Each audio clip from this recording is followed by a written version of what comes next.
Hi friends, പുതിയൊരു വീഡിയോയിലേക്ക് എല്ലാവർക്കും സ്വാഗതം. അങ്ങനെ കാവേരിനെ റിസപ്ഷനിസ്റ്റ് ആയിട്ട് വെക്കാനായിട്ട് തീരുമാനിക്കുകയാണ് നിവിൻ. അങ്ങനെ നിവിൻ വേഗം തന്നെ വിനീതിൻ്റെ കടയിലേക്ക് പോവുകയാണ്. എന്നിട്ട് കാവേരിനെ വിളിച്ചു വരുത്തിയിട്ട് ഇങ്ങനെ റിസപ്ഷനിസ്റ്റ് ആയിട്ട് അവിടെ ജോലിക്ക് കയറാനായിട്ട് പറയുകയാണ്. അങ്ങനെ കാവേരി അത് സമ്മതിക്കുകയാണ് കേട്ടോ. അത് കഴിഞ്ഞ ശേഷം നിവിൻ വീട്ടിൽ വന്ന് പറഞ്ഞപ്പോൾ രാജേശ്വരി ഒരു പൊട്ടിക്ക് സമ്മതിക്കുന്നില്ല. റിസപ്ഷനിസ്റ്റ് ആയിട്ട് വേണമെങ്കിൽ ഞാനിരുന്നോളാം, എന്നാൽ അവളെ ഇവിടെ ഇരുത്തൂല എന്നൊക്കെ പറയുന്നുണ്ട്.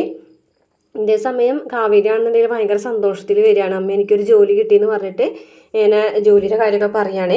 പക്ഷേ രാജേശ്വരിയുടെ റിസോർട്ടിലാണെന്ന് അറിഞ്ഞോട് കൂടിയിട്ട് ഇത് നടക്കൂല, അവിടെ ജോലിക്ക് പോകണ്ടെന്ന് തന്നെ ശാരദ പറയാണ്. നിന്നെ ഒറ്റയ്ക്ക് അവർ കിട്ടിയിട്ടുണ്ടെങ്കിൽ നിന്റെ പണി അവർ കഴിക്കുന്നൊക്കെ പറയാൻ കേട്ടോ. അപ്പോൾ പറഞ്ഞ് അങ്ങനെ ഒന്നും ഉണ്ടാവില്ല അമ്മയെന്ന് പറയുന്നുണ്ട്.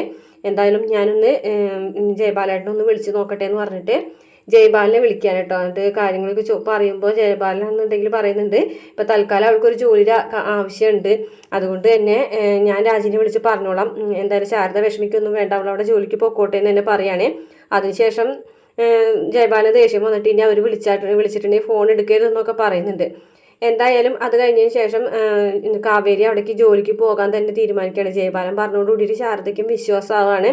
അപ്പം ഇനി എന്തായാലും കാവേരി റിസോർട്ടിൽ ജോലിക്കൊക്കെ പോകാൻ പോവുകയാണ്. അപ്പോൾ ഇത്രയാണ് പ്രൊമോ കാണിച്ചിട്ടുള്ള വീഡിയോ. ഇഷ്ടപ്പെട്ട ചാനൽ സബ്സ്ക്രൈബ് ചെയ്ത് സപ്പോർട്ട് ചെയ്യണേ.